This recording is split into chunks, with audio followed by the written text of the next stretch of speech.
Hi, and welcome to the Soccer Show.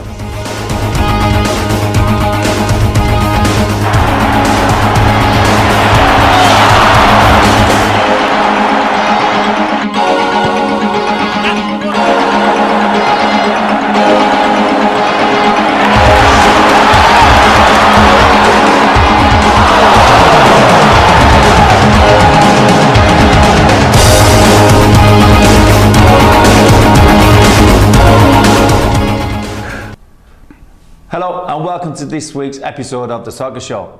My guest this week is manager for the Bunbury United team, Ivan Garrick. Ivan, hi, welcome Tony. to the show. Thank you for having me. Now, Ivan, we're going to get into it straight away. Now, you've been involved in football for over 40 years, all right? What's your background? How did it all start for you?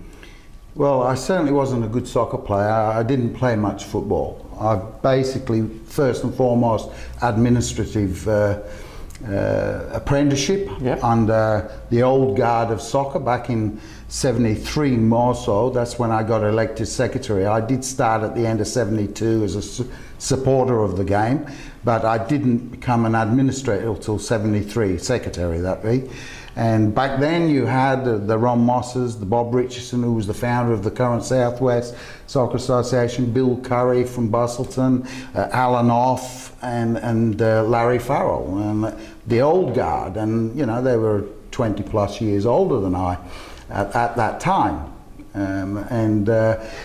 It was a good apprenticeship. I had lots of guidance from these people, and then put my own little mix to it all. If you don't mind, I'm going to stop you there for a second, because you mentioned all these names, and the great news about that, a lot of the names that you just mentioned, there's grandchildren and children playing today. Absolutely. So it's carried on through the family, you know. Absolutely.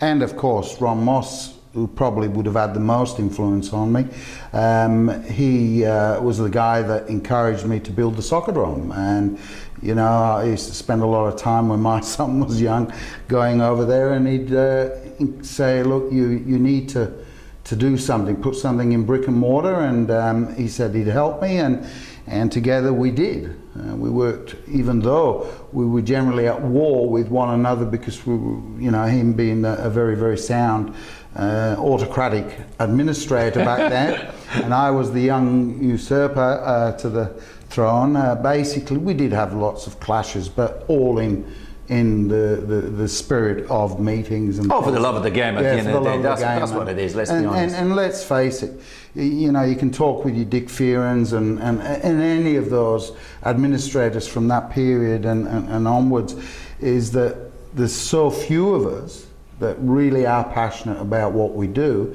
Unfortunately, we're the ones that are going to be clashing with one another in meetings. When we walk out the door, we're all pally-pally, but we have to push our point of view, or else, you know, you just sit there and be the average sheep, basically, you know. And but administration has certainly changed from, say, back in 72 to where it is today, and it's actually quite frightening. I mean, there's lots of positives. In particular, if you're a young player, there's so many avenues for you, which the players of our time, like Mark Farrell, the Calabrese boys, Doran Thompson from Collie, yes, he was around back then. Was he?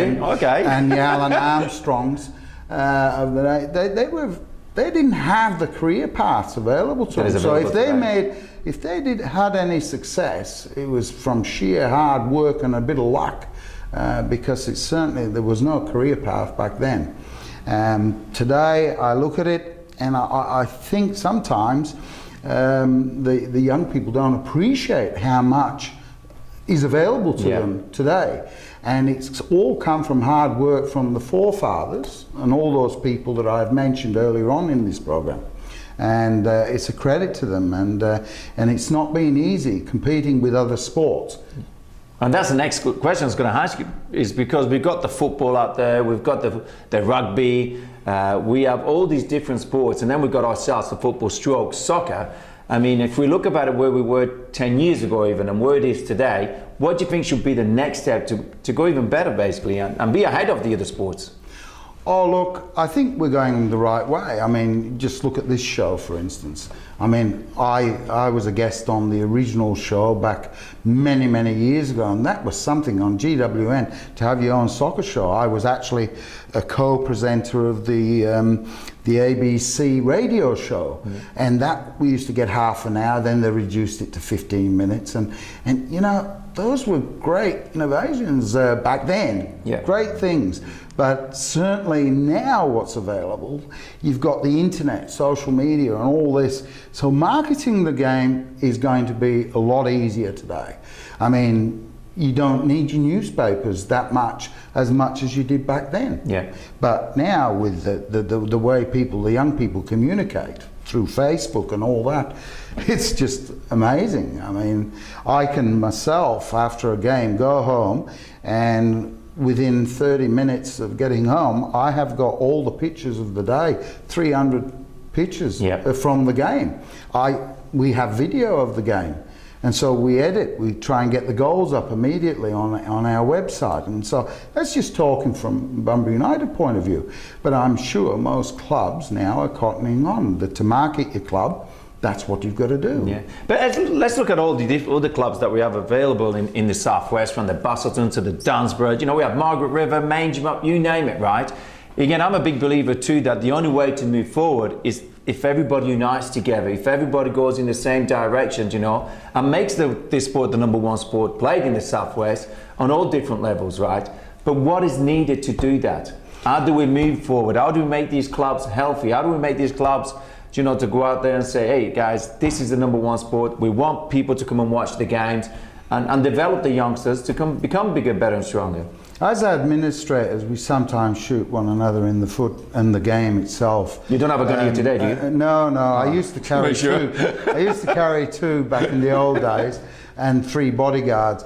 But, you know, as I say, the game's cleaned up. Yes. I didn't have any problem putting, say, my son, Voyne, at the age of 12 in a first division reserve match up at Joondalup in the league game was very critical that day, whether we got promoted or not, and we actually did win it with 2 late goals, which promoted us to first division, Soccer West Coast back then. But I had no problems putting my lad out there at 12 because the game had cleaned up. Referees are pulling up anything that looks dangerous these days. Now, I know, you know, the referees is the pet hate subject, but it's, in my opinion, the game and the referees have improved.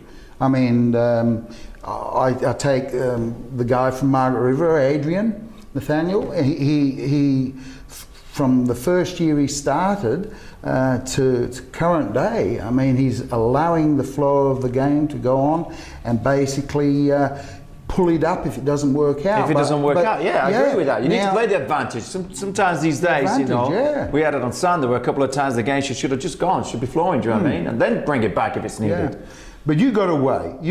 If you were a defender, you could, and a goalkeeper, you could get away with injuring the strikers. Yes. Today, that's not applicable. You got to beat them at soccer, basically, and so that in itself, the improvement of refereeing has enabled the young man to come up and not have his career whipped away from him in the first game by a stupid tackle. By a stupid tackle.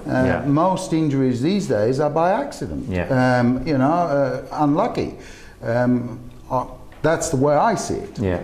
No, I agree with that. Now let's look at it today. Now let's look at the teams that we play this week. You know, we've got Australian in the main. The Premier League division that are basically running away with the league. Do you know, they're 6 points clear of Bunbury United and 8 points clear of Dynamos, and the rest is just following behind. So what are your thoughts on Australian and the pack that is chasing? Well, if you have a look at the top 2, Australian and Bunbury United, I can talk about them because that's the majority of the people that I've been monitoring in terms of their results. I mean, Bunbury United won the first one, 1-0. To keep that sort of firepower scoreless is an achievement which even surprised me. Yeah. It surpassed my expectations on the day. And then you look at their second game, basically 2-1 up, Bunbury United, 3 good goals up to that point, and then an own goal and a penalty in 2 minutes, the game changes. And that's what Australind are doing. They're consistent. Now, going on years gone, Australind have generally, in a 3-round, have fallen away. Yeah. People have expected them to lose games in the last round. Even last year, they were up at the top and then yes. they faded. However, I have news for you. Save for them getting 2 or 3 crucial injuries, and I'm talking about their strike force, Harvey, McGurr, even Normington himself, who's a good lad to come on, and of course Jeremy. You have 2 of those get injured, you could possibly see something happen. Yeah. Otherwise... We're not wishing you, by the way, to be injured.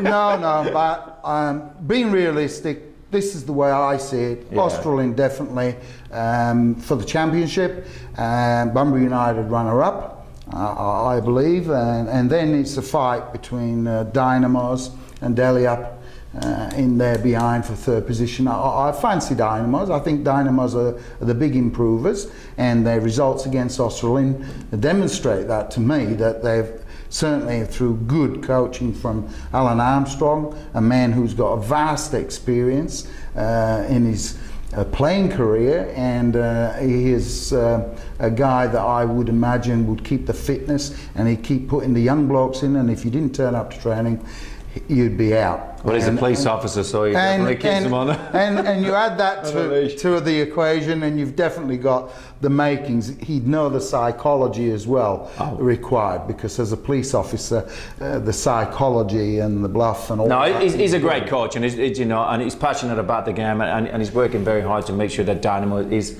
at the top there. But I just mentioned the Australian. I spoke to Chris Normington after the game on Sunday. And, you know, a bit of a laugh, he said to me, Tony, these are the games. And I agree with him 100% that, you know, when you win them, you're very happy, because it was a hard-fought game. It was a nitty and gritty, you know, and you need luck on their side. And they've got that. So you need that. And, you know, the games that you win, the 1-0 or the 2-1, and you got a lucky goal and you win them, well, those are games that at the end of the day count at the end of the season. That can be a difference between you coming second or you winning the league. But I think the league, well, even 2009, the last year I coached the championship side. I retired after that. I've done the odd Did you game. win the league that year? We won the league. You had to mention that, by the way. We won. No, that's what I mean. That's the last time we've won a league championship. And basically, on the last game, it was up to 3 teams. Australind, Busselton and Bunbury United. And any one of those teams could have won on the last game. It was the same as last year. Yeah. Last year was again the last game. And you know, we just played Geograph. Bunbury United just played Geograph in the Cup on the weekend, and I really felt sorry for them. 6-2 was the result. We have come off a loss to Australind, so we are really fired up, and you're fired up. They have just beaten Deliup in the shock of the season, 4-1. And that is a good result by any means. You know, people don't get it too easy against Deliup. Yeah. So what you've got here, a team that I watched, and I'm thinking, why are you losing it? They play good soccer. They scored 2 very good goals. They were 2-1 up against Bunbury United in the first 15. And the second goal was a volley from across, which, you know, you could have win any game. Yes, absolutely. Yeah. So what we've got is teams, Dunsborough beating Hay Park a couple of times. They'll always take you to the line, and then some weeks they'll fall away and concede a lot of goals. But the weather's going to come in. It's going to be raining, it's going to be muddy, it's going to be windy. A couple of players don't want to get out of bed and go and play those games because it's a bit too cold. Absolutely. And so the game, the women's game, I'd like to see, as a member of the South West Soccer Association Committee, I would like to see the Premier Women's League. Somehow we need to work on that. It's not quite right, but I think we've got the men's mixture well, we've got the administration, we've got a lot of good people on the committee currently, and vast experience. I mean, it's good that they've made early decisions to go with local product, limit the forced players playing in. Now, I know that Bunbury United, you know, your Rizzo and your Mortys and people like that, and Aaron Britt and all, you know, we've lost a lot. But what it has done is forced, Gregor, Richardson to put in young people. And that's why, when we lost to Australand, I made a special mention on our website that I praised the young people youngsters. in defeat. In defeat. And, you know, we can all be critical. And it's good for the youngsters to move up. Yes. Yeah. Now, before we're going to take a quick break, because you know we want to talk even about the Bunbury Forum Force quickly, because Yes. to be honest, you know, it's one of those crazy seasons. I think over there they've had 4 coaches in the season already this year. But just you mentioned that the ladies, you know, this year we've got in the Premier League the division, we've got the Dynamos up there, we have the Bustleton team And up Hay there, Park. the Those Hay three. Park is up there. I mean, that's another great league there, you know. Absolutely. The question is, when can we see the Bunbury United ladies up there? Well, the Bunbury United Because you've got the ladies- men sorted out, but The what's Bunbury happening United with the ladies? ladies, interestingly enough, my son's taken He's an playing with interest. them. No, he's actually coaching them with Adam Spinelli. Yeah. So we've got 2 league players, Yes. and Adam and Voyne have come through our ranks. So they're very experienced. They've had all kinds of coaches themselves, and various training methods and that. And I was really pleased for them. The other week they had a win against Hay Park. Now that's no. I saw that one. It was It's the a best surprise. result our ladies Premier League side has had in the last 7 or 8 years. That was to be honest, the shock of the round, that result. Yes. You know, nobody Yes. expected so, that. So once again, you know, if we get, and players, once you come back to the almost use by date, I think you've got to come back and put a bit more back into the game. Now, Adam Spinelli is currently the captain of our league, and Voyne is still hanging in there. They're still young enough, but they're still contributing in other ways. I mean, Voyne is a sponsor, and he's taken on the vice presidency this year now. Busy man, the Garvin family. So he's- manager, vice president, coaching the ladies. We're going to take a quick break, and after the break, we'll definitely have a chat with Fabian regarding the Bunbury Forum Force and that famous tennis game he had with Ron Moss. So we'll see you shortly.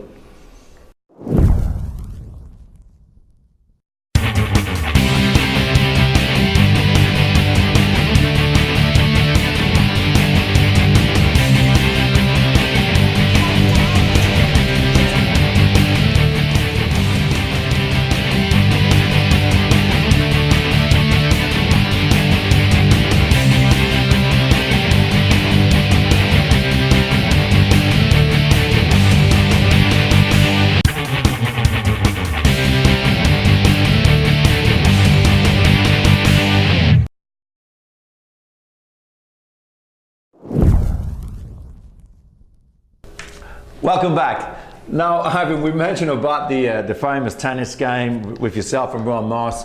Jokes aside, it was just regarding the blog, you know.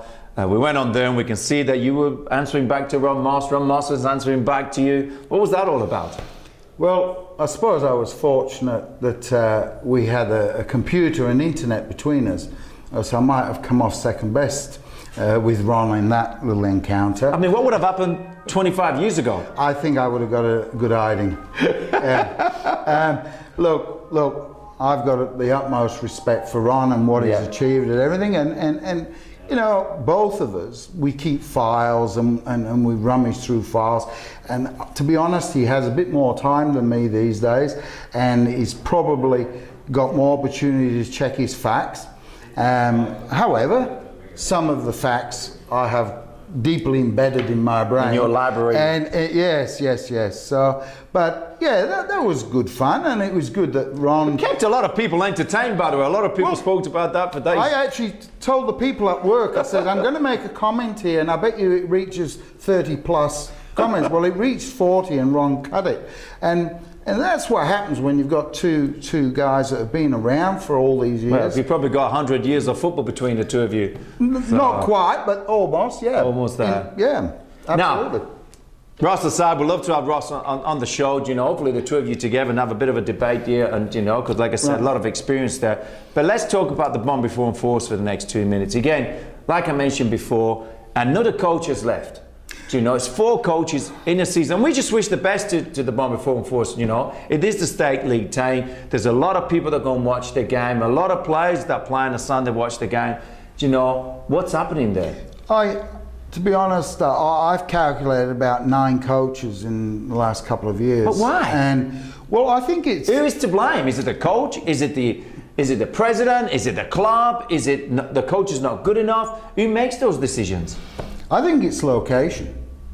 I think if you were in Perth, and there's a lot of good coaches for that level around, and we've got a bit of distance between us. And why I say it's the distance, people come in, the nomads that come in, they've quality. You look at Lockie, you look at Holland. Yeah, but these are players. These are young players that are coming in. You could even find a coach that can come from Perth, right? And he's only got one game 3 times a week. If he trains on a Tuesday, trains on a Thursday, comes down on a Saturday. The following week is Tuesday, Thursday. He's already in Perth on a Saturday. Anyway, so there are coaches in Perth. There are coaches down here.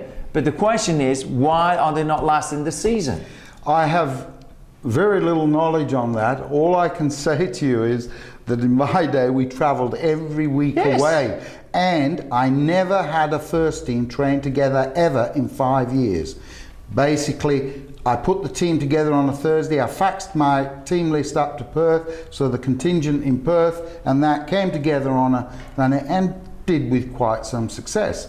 I thought you really needed an autocratic guy, but then let's have a look at it. John McCleary was autocratic, definitely autocratic. Yeah, but he's no coach. No, but it comes from administration. I understand. If your administrators don't get it right, then everything else can take a little. But you can see it's affecting the team. 4 coaches, they're at the bottom of the ladder. Being bottom of the ladder, I don't see as a great problem. They've got 10, 12 imports coming from England. I think personally there's a lot of talent down here. There is a big difference in comparison, say, back in '98 when we won through to the Premier League, the Ashfield Bunbury contingent. And I think that big difference is that we used a lot of home product and had very, very, very few. So is that what you're saying? Let's work on home product. Home product, nothing against the guys that are coming in. I understand that. But if you want success, don't pay them any money. Get the home product that will play with a passion. And I am sure these young blokes will play for nothing for the club, take the financial burden away, which will take the stress off your administrators, and then they'll make right decisions without the stress of financial problems. You've heard it now, over 40 years of football. That's the way it's going to be moving forward for Bunbury Forum Forest. That's what Ivan Garrett says. We're going to take another break and we'll see you shortly. Welcome back. We're just dialing the Perth Glory coach, Alistair Edwards, who was going to give us a quick 3 or 4 minute interview regarding Perth Glory. Hello. Hello, is that Alistair? Speaking. Alistair, it's Tony Novella from the Soccer Show. How are you? I'm very well. Fantastic. Now, Alistair, I'm here with Ivan Garrick, who's the manager for the Bunbury United soccer team down here in the southwest of WA. First of all, I'd like to take this opportunity to say thank you for taking the time to be on the call with us today. And congratulations on being appointed the coach for Perth Glory on a 3-year contract. Yeah, good. Thanks for having me on the show. I'm actually over in Sydney now, just in the last bit of preparations to go to the Socceroos game tonight. So. Oh, fantastic. Fingers crossed on that one. Hopefully everything goes well. Now, Alistair, I know you're busy today and we'll make this quick.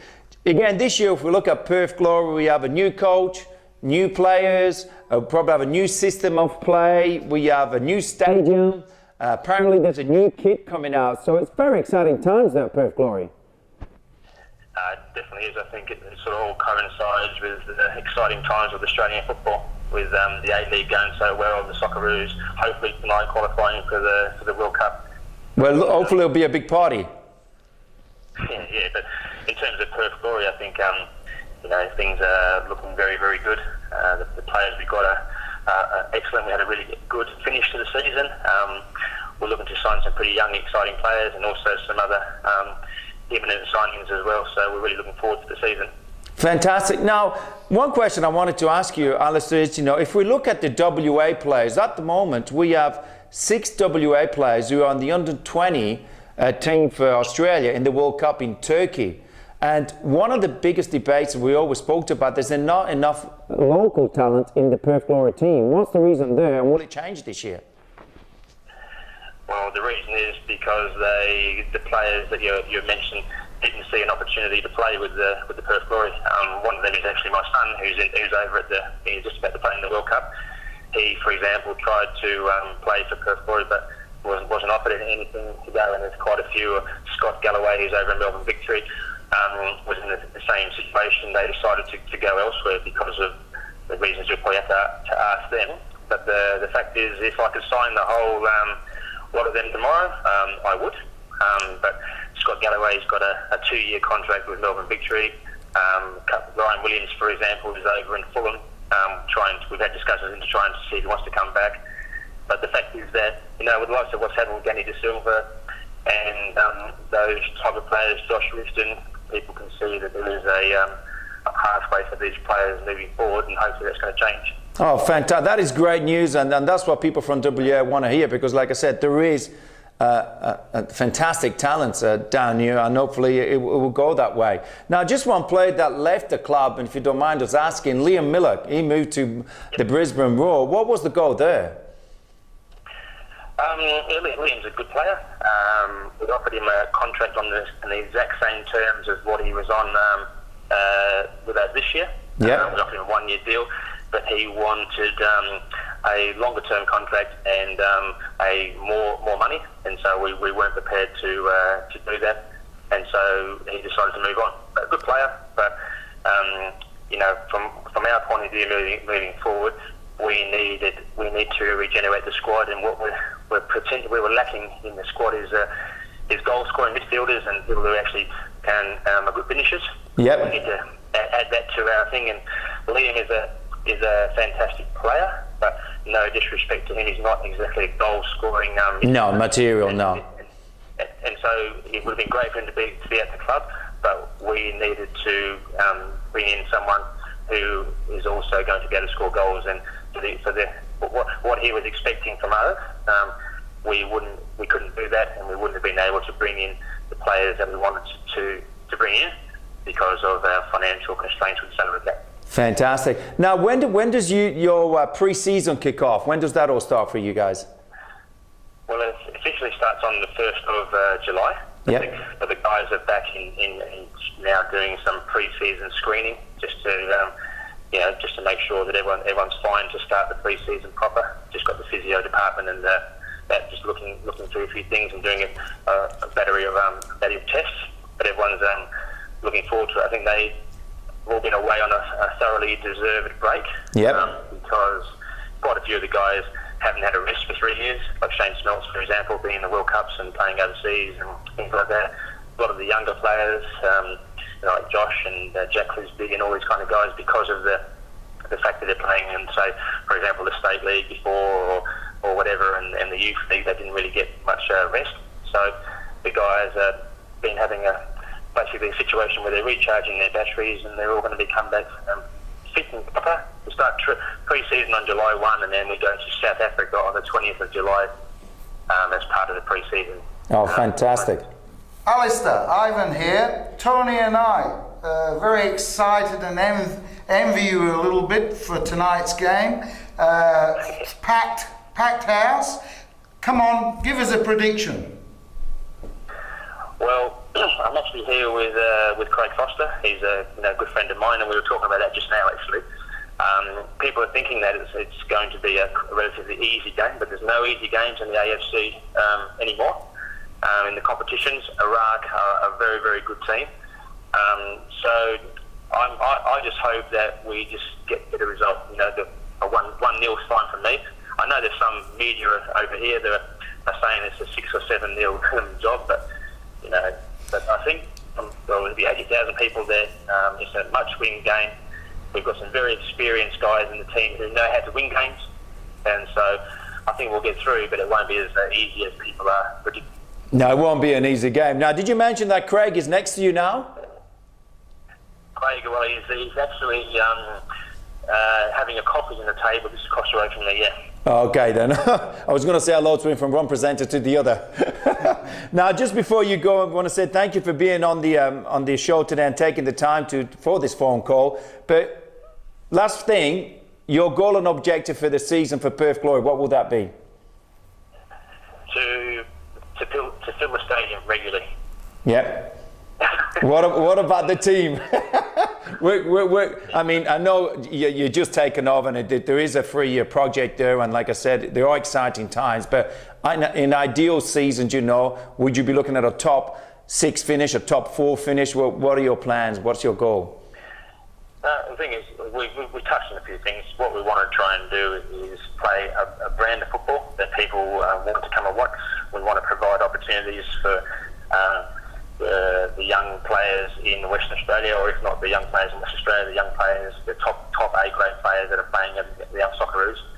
And I think our overall objective is to play a brand of football that enables us to win games, entertain the crowd, and things like that. So there's no Perth Glory expectations of where we finish on the table, but the players want to win every game. The coaching staff want to win every game, but we're going to go out there and play a brand of football which the public saw in the last particularly 2 or 3 games of the season. Well, before we got unceremoniously kicked out of the finals. Yeah, that was very unlucky against Melbourne Victory, without a doubt, So it was one of those games, unfortunately, it's an end that we didn't want. But like you said, all the best for this year. You play that football, passion will be there, enthusiasm will be there, and fingers crossed the stadium will be full. Again, enjoy the game this evening. Thank you for taking the time, and we'll definitely be seeing you at the games. Okay, good to speak to you guys. Thank you. All the best. Bye. Bye. Well, that was Alistair, all the way from Sydney, having a coffee with Craig Foster, ready to watch the Socceroos this evening. So again, I'd like to thank Ivan for being part of the show today. It was absolutely fantastic having you here. And to all the people that be cheering for the Socceroos tonight, have a great evening. And to the rest, don't forget to eat, sleep, and most importantly, have fun playing football. Goodbye.